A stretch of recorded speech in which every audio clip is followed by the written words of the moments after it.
muy complicada, bastante movida, todas las cosas, podríamos decir así, han cambiado de un día para otro, ¿ah? Cuando muchas personas, muchos peruanos dormían y recién ahora se enteran que de pronto hay nuevo presidente, hay una exmandataria cuya ubicación no se conoce en este momento y una sociedad que aún permanece con la incertidumbre de saber qué va a suceder. Realmente estos cambios van a generar o van a propiciar la solución de muchos problemas, entre ellos el de la inseguridad. ¿Qué mirada le damos a la situación política actual? Vamos a conversarlo esta mañana a las 10:25 aquí en RPP, en Encendidos, con dos voces que nos van a ayudar a entender un poquito más de lo que está sucediendo en nuestro país. Estamos con Jorge Yamamoto en la cabina central de RPP en Lima y Brian Kawata desde la cabina en Arequipa. Y queremos entender un poco más. Y de pronto, no solamente el tema político, sino también cómo va el tema sociológico e incluso el psicológico, Sarita, porque emocionalmente los peruanos estamos muy afectados. Todo lo que está sucediendo, tantos cambios en tan poco tiempo, y eso queremos entenderlo aún más. Así que les vamos a dar la bienvenida a Jorge Yamamoto, que ya está con nosotros. Buenos días. Y también a Brian Kawata desde Arequipa. Muy buenos días a ambos. Buenos días, un placer. Muchas gracias por estar con nosotros. Sí, gracias. Y al propósito de lo que comentas, Noemí, hay que tener en cuenta que además el propósito de que estamos en el marco del Día Mundial de la Salud Mental, más aún tenemos que abordar ese tema. Y tal vez, Jorge, desde lo social, desde la reacción social como grupo, digamos, este tipo de noticias, ¿cómo van aterrizando? Y me gustaría, no sé si es posible, poderlo separar tal vez por grupos o por generación, porque la reacción de la gente más joven, hoy llamada generación Z, probablemente sea distinta a personas que están alrededor de los 40, de los 50, de los 60 y más.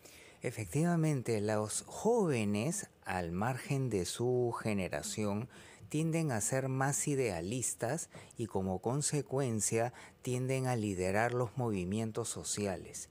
Lo que sorprende en esta generación Z es cuán tardía y cuán poco masiva han sido las reacciones. Si comparamos Indonesia, Nepal con lo que ocurrió en el Perú, vamos a felicitar que hay una juventud que despierta, pero no deja de sorprender el carácter tan poco masivo, por lo menos comparándolo con la llegada de Speed, absolutamente intrascendente en términos políticos.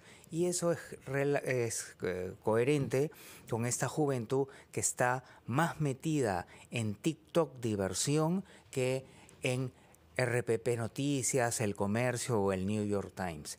Entonces ese es un... O sea, digamos que están un poco, no necesariamente desentendidos, pero tal vez menos interesados en este entorno político y más bien les interesa más temas más de lo que me genera tranquilidad, lo que me gusta vivir y ese tipo de cosas. Y la evasión de una realidad, porque cada vez que escuchábamos a la presidenta era cognitivamente descerebrante y emocionalmente frustrante. Decíamos, con esta líder, ¿a dónde vamos a ir? Entonces, de alguna manera, por salud mental, la gente cambiaba de canal, cambiaba de chip. Y en ese marco de frustración en extremo, la población ha tenido un alivio, una reivindicación. Pero pasando esta página, los estudios encuentran que el peruano tiene poca esperanza en el futuro. Y en esta mañana en RPP hicieron un sondeo y les preguntaron a los oyentes si creían que iba a cambiar la situación y sistemáticamente decían no. Incluso aparecieron insultos que no voy a repetir para describir el perfil del nuevo presidente. Entonces todavía, obviamente, hay mucho pan por rebanar. Pero esa... Por supuesto. Sí, exactamente, Noemí. Sí, muchas gracias. Jorge. También queremos preguntarle a Brian Caguata, que está con nosotros desde RPP Arequipa, y ver también cómo es que esta situación de cambios constantes repercute en la ciudadanía, en cualquier etapa de su vida. ¿Lo va a afectar emocionalmente? ¿Qué es lo que pasa cuando vemos tantos cambios a nivel político en nuestro país? Sí, considero que la incertidumbre generada por el aspecto político repercute en una cuestión de angustia, frustración por muchas de las personas, ¿no? De acuerdo a las edades también, como decía el doctor, quizá los jóvenes no tienen una acción muy vital porque están distraídos, aunque en redes hay mucho movimiento también de esto, pero quizás otras personas mayores ya hay una cuestión de desesperanza hacia el futuro, de creer que esto no va a cambiar, de creer que tengo que ser yo quien me tengo que encargar ahora de mí, ¿no? Porque no hay una cuestión representativa, no hay una cuestión colectiva que vaya a solucionar la inseguridad, y esto, claro, genera angustia, genera frustración e incluso hasta polarización, entiendo, ¿no? Porque muchas personas pueden estar molestas, enojadas, y esto cuando lo llevas al debate público, también ahí puede surgir muchas situaciones conflictivas que, claro, pueden dañar o afectar la salud mental de cada uno de nosotros. Claro, la desesperanza, la frustración, el no creo, el no veo una cosa positiva en el panorama, podría generar un sentimiento, no sé si colectivo, pero común en todo caso en nuestra sociedad. Cosa que tendríamos que dar tal vez en esta conversación las luces, ¿no? De cómo revertir sin engañarnos a algo que es evidente, ¿no? ¿Qué les parece si hablamos un poquito de eso también luego de escuchar los titulares de la media hora? Son las 10:31, ya regresamos.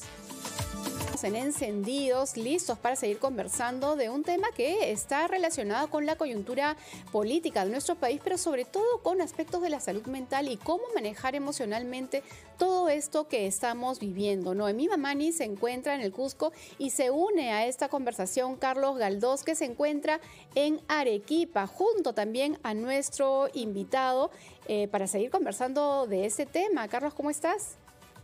Hola, ¿qué tal? ¿Cómo te va, Sara? Hola, Noemí. Hola, Jorge. ¿Cómo te va? ¿Qué tal? Gusto escucharte. Qué gusto verte, qué gusto verte. Y bueno, efectivamente, yo estoy aquí desde la cabina de RPP en Arequipa.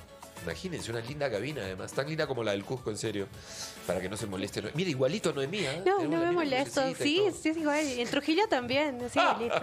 Y en Trujillo y en todo el país. Bueno, y a mi siniestra está Brian Caguata, es psicólogo. Y de hecho, como bien venías diciendo, Sara, estamos tratando de entender desde este punto de vista que es fundamental, importantísimo, el tiene que ver con el de la psiquis. ¿Cómo impacta la situación política en nosotros, en las personas de a pie?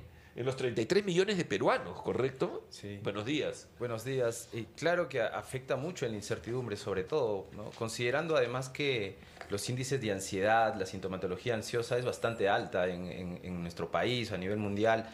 Podemos hablar de una prevalencia del 15 al 20% de la población que puede tener sintomatología ansiosa. Sumado a esto, le das toda esta incertidumbre política, toda esta cuestión que genera angustia, mucha frustración en algunas personas. Claro, la situación se puede agravar. Claro, nada es predecible. Exacto. ¿Correcto? Nada es predecible. Teniendo en claro además que nosotros, querramos o no, nos guste o no, dependemos mucho de las decisiones que toman los políticos, que toman... Así funciona. Sí, claro que sí. Hay cosas que están fuera de nuestro control, obviamente, y precisamente a veces tratar de controlarlas es lo que genera conductas disfuncionales, no ligadas a la ansiedad. Correcto. A mí me da la impresión, Sara, Noemí, Jorge, en fin, todos, Brian, que con lo que no debemos permitir es que es perder la esperanza. Y hay una sensación de ¿ya para qué finalmente? ¿No? ¿Ya para qué? ¿Por qué hacerlo bien? ¿Por qué seguir invirtiendo en vida, en ganas, si todo está podrido? ¿Qué se puede hacer ahí, Jorge? Sí, y la evidencia te apoya tu idea, Carlos, Martin Seligman de la Universidad de Pensilvania ha hecho quizás la línea de investigación más grande sobre el particular y uno de los principales disparadores de la depresión, uno de los grandes males mundiales, y incluyendo el Perú que siempre puntea en lo malo, es cuando uno no ve la luz al final del camino, ni siquiera la de la combi asesina que te va a atropellar.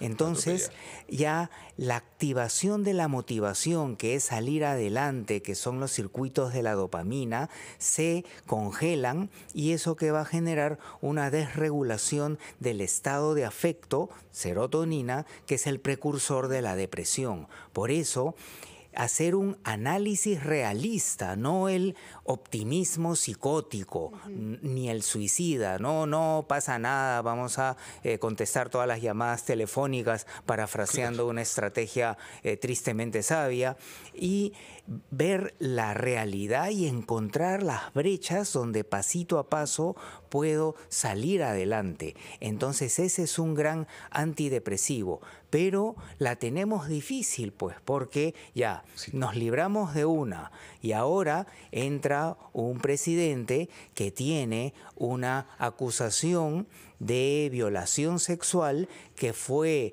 un poco enterrada porque el presidente de la comisión que veía eso era de su propio partido. Segundo, y eso está pasando un poquito debajo del radar, tiene investigación vigente por desbalance patrimonial, es decir, tiene plata que no se sabe de dónde salió y que tiene una formación en una universidad que es de muy bajo prestigio y una serie de casos en donde se sabe que es muy bueno estableciendo vínculos con la oposición, lo cual no es un milagro ni una 100% chiripa que alguien que era accesitario salió al Congreso, sino por ahí se explica. Perdón, Noemí. Sí, no, solo quería consultarte en base a esto. Es que parece un círculo vicioso. ¿Cuántos presidentes hemos tenido desde el 2016? Pedro Pablo Kuczynski, Martín Vizcarra, Manuel Merino, 8. Francisco Sagasti. 8. Todos ellos los estoy mencionando exactamente. Y seguimos en ese círculo vicioso. ¿Qué falla? ¿Por qué volvemos a repetir lo mismo y cada vez en tiempos más cortos? Yo diría que en primer lugar es un típico proceso de reclutamiento. Cuando uno quiere reclutar un gerente, un cajero, una persona de limpieza, tiene que tener una primera base de un grupo de personas que pasen el filtro. Entonces, se convoca, se hacen pruebas psicológicas, entrevistas, se revisan sus antecedentes y se llega a elegir entre lo muy bueno y lo extraordinario. Pero la democracia en este momento, y no solo en el Perú, tiene el reclutamiento inverso. Convoca a lo más sano, competente y capaz. No, ¿a quién convoca? A una mayoría que está financiada por aquellas organizaciones criminales que les interesa cambiar la ley, que les interesa sacar plata por lo bajo, las dádivas. Entonces ahí está el problema central. No es que no hayan líderes, sino que el sistema de reclutamiento nos pone en la lista lo peor y sistemáticamente elegimos entre la víbora, la yuyupe o la viuda negra. Claro, de hecho el panorama que pintas no pinta feliz, no pinta bonito, no pinta lo que queremos. Sin embargo, tenemos que buscar de todas maneras esa luz al final del camino, ¿no? Y en ese sentido yo quería aprovechar para preguntarte, Brian, si tuvieras que dar, digamos, un ABC, una receta, entre comillas, secreta, que no secreta, sino más bien que queremos divulgar, o sea, ¿qué le dirías a la gente que hoy se siente desanimada? ¿Cuál es ese paso a paso para que sigan teniendo, no necesariamente la confianza en quienes nos va a gobernar ahora, sino más bien cada uno individualmente qué debe hacer para poder seguir sumando en el país y sobre todo en su desarrollo individual? O sea, ¿por dónde comenzamos a reconstruirnos? Bueno, es una pregunta interesante. O sea, creo que el criterio del realismo es fundamental. O sea, hay que saber dónde estamos parados para que tampoco... En base a eso, tomar decisiones. Exacto, Okay. ¿no? Y además hay que... mirar el escenario en el que estoy. Mirar el escenario en el que estamos. informarnos adecuadamente, porque también ahora entiendo que hay mucha sobreinformación, muchos canales que no son adecuados y eso puede generar mayor angustia o de acuerdo a dónde escuches te va a generar también alguna reacción emocional, ¿no? Entonces, a partir del realismo, de tener buena información, situarte en el rol que te toca y seguir contribuyendo, ¿no? O sea, como trabajador, bueno, seguir trabajando y contribuyendo en contra de ese egoísmo que prima, no sé, de algunas personas. También el tema de generar este aspecto resiliente para seguir construyendo a pesar de la adversidad, pautas en las cuales yo sepa que está bien y no relativizarlo a partir de la coyuntura. Y sobre todo creo también la solidaridad, ¿no? Eso es importante, o sea, entender que estamos todos juntos en esto y si cada uno cumple el rol que le toca, seguramente va a contribuir de una forma mejor. Jorge, siendo el punto de partida en el que ambos coinciden, el saber dónde estoy parado, ¿correcto? ¿Dónde estamos parados? Es decir, hacerme cargo, asumir la realidad. Esta es la realidad. Ya, ¿no será que todavía no hemos llegado a ese punto ni siquiera? O sea, hay gente que no está consciente de lo que está ocurriendo. Entonces, ¿cómo podemos colectivamente hacer un trabajo de algo que no hay conciencia? Efectivamente, es posible que la realidad sea tan cruda que vivimos en un mundo paralelo. Los estudiantes universitarios ya no leen ni escuchan noticias y se les pregunta por un tema de coyuntura y a menos que sea speed, no lo saben. Entonces, Claro. aquí hay un caso interesante en la... Perdón que te interrumpa, preocupante, porque ellos van a votar el 26. Y son supuestamente los líderes, los que son privilegiados por los líderes del futuro, privilegiados con una mejor educación. Entonces, eso es alarma ya ultravioleta, no solamente, o infrarroja, no solamente roja. Y en la Segunda Guerra Mundial, el Japón estuvo devastado económicamente, también moralmente, porque el emperador, que era el hijo directo de Dios, no podía perder una guerra, pero apareció la filosofía del pollito, que de grano en grano se llena el buche. Entonces, ¿qué hacían? Con lo que tenían, empezaban a trabajar. Por ejemplo, el señor Honda, fundador del Imperio Automotriz y de otras cuestiones, Honda, empezó a recolectar motores de diferentes cosas usadas y se las puso a las bicicletas. Y poco a poco iba mejorando esto hasta convertirse en lo que es hoy. Ahora podríamos hablar en el Perú de la filosofía del cuy, que de granito en granito se llena el buche. ¿Y cuál es el granito? ¿Qué puedo hacer en mi familia, en mi chamba? Y ahí podemos hacer un montón de cosas de anticorrupción. De hecho, si en un mes nadie coimea al municipio ni a la policía por oferta-demanda, se acabó el problema. Pero por lo menos hacer menos cochinada, trabajar de manera más comprometida, no hacer el estándar de calidad ISO al yaquechú, sino lo hice con esfuerzo y con dedicación. Entonces eso genera motivación y vamos haciendo islitas de compromiso personal, familiar, grupal, empresarial y hacemos la revolución inversa. No esperar que el Señor de los Milagros nos traiga un buen líder, sino de casita en casita, de peruano en peruano, vamos generando un cambio y por lo menos nos vamos sintiendo capaces de lograr algo positivo. ¿Y esto en cuánto tiempo podría ocurrir? Porque yo te voy a contar, Jorge, tú de lo que has hablado es del sentido colectivista que tiene el Japón, ¿correcto? Es una sociedad colectivista, ¿no? Y acabo de estar en Japón yo ya, y conversaba con compatriotas, con peruanos que me decían todos en común lo siguiente: qué difícil es hacer empresa en el Perú. Hago dinero aquí en Japón, voy a Perú porque quiero volver a mi tierra, a instalarme, y todas las oportunidades que he ido me piden plata, tengo que coimear al alcalde, al uno, al otro, quise poner un car wash, al otro. Mira, Si he conversado con 5 o 6 personas sobre el tema, las 6 coincidieron. Decían, mientras que aquí, ningún problema. Aquí uno viene, las cosas claras. Eso es lo que me decían, el escenario está claro, las reglas son, punto. No hay grises, blanco, negro, ya está. Entonces yo digo, claro, lo que ustedes están diciendo nos hace mucho sentido a todos, pero ¿qué pasa cuando hay esta fuerza mayor llamada corrupción que está instalada ya en todas las instancias? Entonces, no sé, ese trabajo, efectivamente, ok, no coimeo, por ende, bueno, ya no voy a poder poner mi empresita, mi trabajo, mi restaurante, mi chifa, lo que fuera. ¿Qué hago? ¿Cómo salimos de eso? O sea, siento que estamos como el perro ahí mordiéndonos la cola.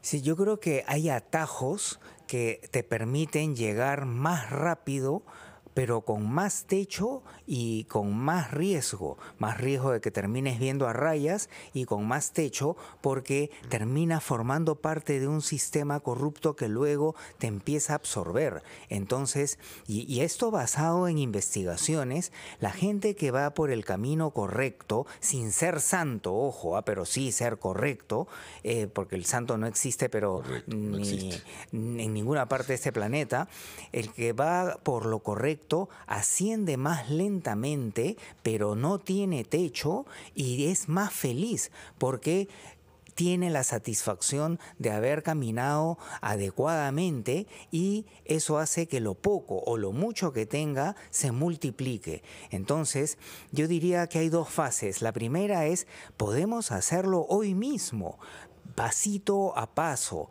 viendo en perspectiva y haciendo mejor las cosas. Y hay 1000 cosas que no tienen que pasar por la corrupción, desde saludar, respetar al otro, agradecer, ayudarnos, etcétera.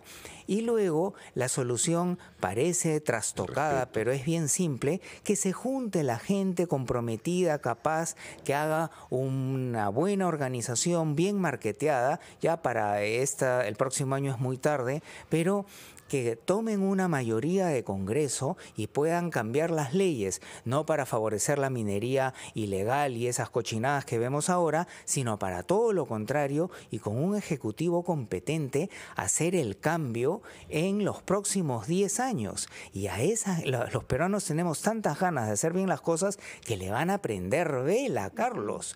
Va a convertirse en la versión posmoderna de San Martín de Porres y Santa Rosa de Lima, y ahí vamos a sacar todo nuestro potencial. Entonces, técnicamente no estamos fritos, nos están hirviendo, pero podemos saltar y voltear la torta. Y esa es la buena noticia que hoy queremos compartir con todos nuestros oyentes y nuestros televidentes, porque la gran mayoría que hoy ve el panorama oscuro tiene que saber que sí hay maneras de salir. Yo quiero agradecerles a los dos por todo lo que han aportado, realmente palabras valiosas, que además podemos tomar en práctica y tan complicado no lo es. Ha estado con nosotros Jorge Yamamoto, sociólogo, y Brian Eddie Kawata Hernández, psicólogo. 10:54, momento de hacer una pausa y regresamos.